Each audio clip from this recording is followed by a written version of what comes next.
Hey everyone, welcome to my channel. I won't say welcome back because it's been so long since I did a video that since hardly anybody knows me on YouTube, that's sort of foolish.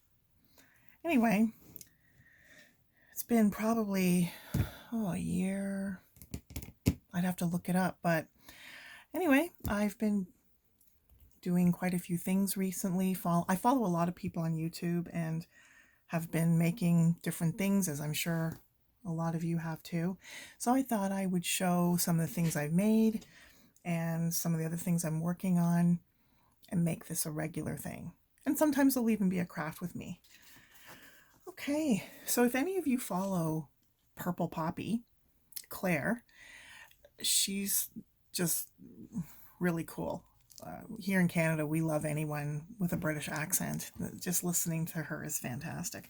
But last weekend, her challenge in her Facebook group was, let's see, what were the components? It was to use 3 pieces of recycled packaging and some kind of string and tags. That's what I remember. So my piece started out because I had this piece of packaging and I just loved the flowers on it and I just couldn't imagine tossing it out. And so that was my inspiration, showing that. But then I also had this crazy idea that I needed to start using these flowers that I had dried. And I didn't dry them in any correct way. I just sort of left them on my kitchen counter, wedged between some wax paper and waited a few days. And, they're kind of folded up and stuff, but there was no way to flatten them without destroying them. So anyway, they are in this little acetate window. So then I thought, how am I going to have an acetate window and not, cut a chunk out of this lovely background? So that's why there's this flippy thing. And originally I thought somehow that the flippy thing would be the tag, but then, oh yes, the other thing was you had to use stuff from your stash. So this paper, let me just go get it. So this was a mat stack, and believe it or not, I have had this for, let me think. I bought this when my daughter used to scrapbook with me, and she's going to be 29. And so this is probably like, I don't know, 14 years old. Once upon a time mat stack, create your own fairy tale with, glitter. Like, I would never have picked that. It was totally her that wanted this thing. So anyway, some of it's lovely. Some of them are lovely. But anyway, this has been in my stash for so long that these papers, like if you look at them, I don't know if you can see, but these are curling. Like this glitter thing is like crunchy a bit. And I thought, I got to do something with that. So that was my stash inspiration, is starting to deal with stuff like this that's been in my stash for 14 years.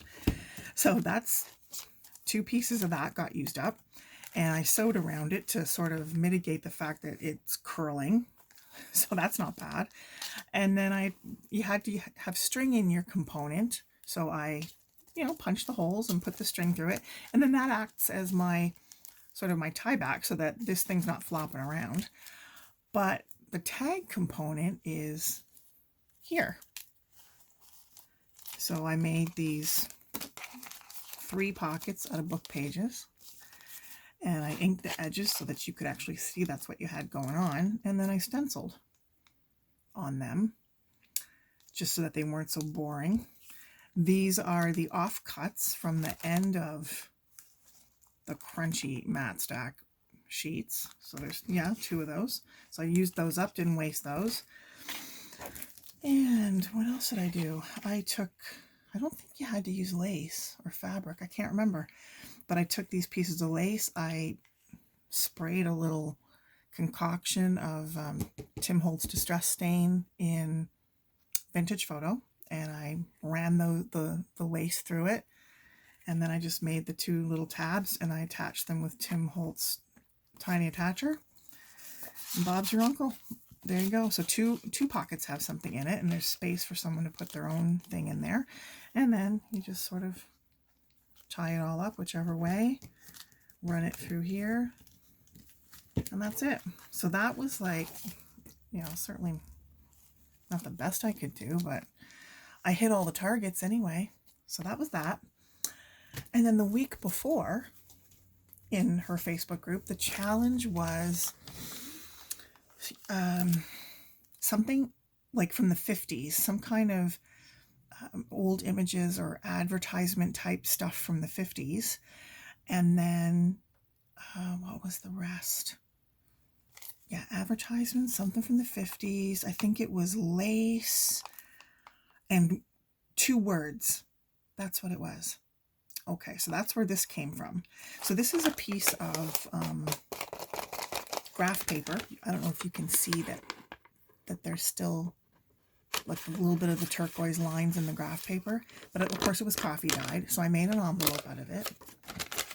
And then I went online and I just searched for vintage advertising or coloring, and I got, it was a picture of the family and the snowy scene. And then in my stash, I had these words. I attached the lace. This is a bit of doily. These are some clusters that I've made myself. They're on a big sheet. And when I want one, I just rip one off. You know, they're a little bit of book page and a little bit of doily and some cheesecloth there and a little bit of paper, and they're all a little bit different. So that's those. And then I attached 3 buttons, and the reason I did this was because of the 50s theme. I thought this kind of looked like, what do you call that style? You know, the ladies with the polka dot dresses, and oh, I can't think of it right now, but that's why I did that. It's kind of bold, you know, for the whole thing going on there. But anyway, that's a bit of the 50s thing. And then in here, this is super cute. This is this really looks like a 50s advertisement. Oh, is that upside down?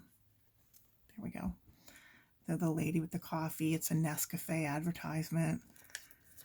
And those came in a pad of, these are like little vellum things that came in a pad that I got on AliExpress. If anyone's interested, I can show it.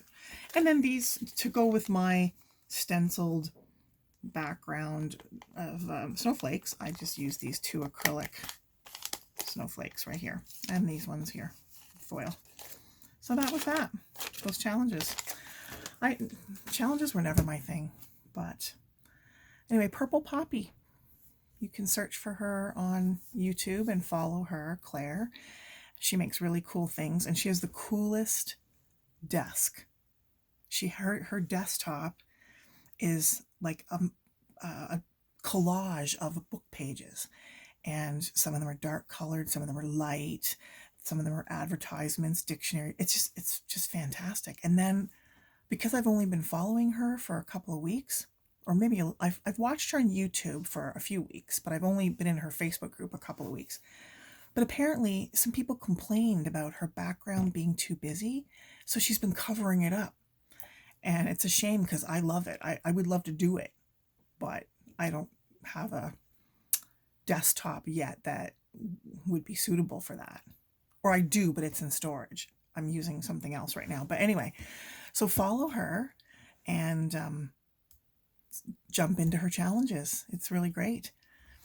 Okay, guys, so I'll probably be more regular with these videos, process videos, and show and tell. And anyway, thanks for watching. Have a good weekend. Bye-bye.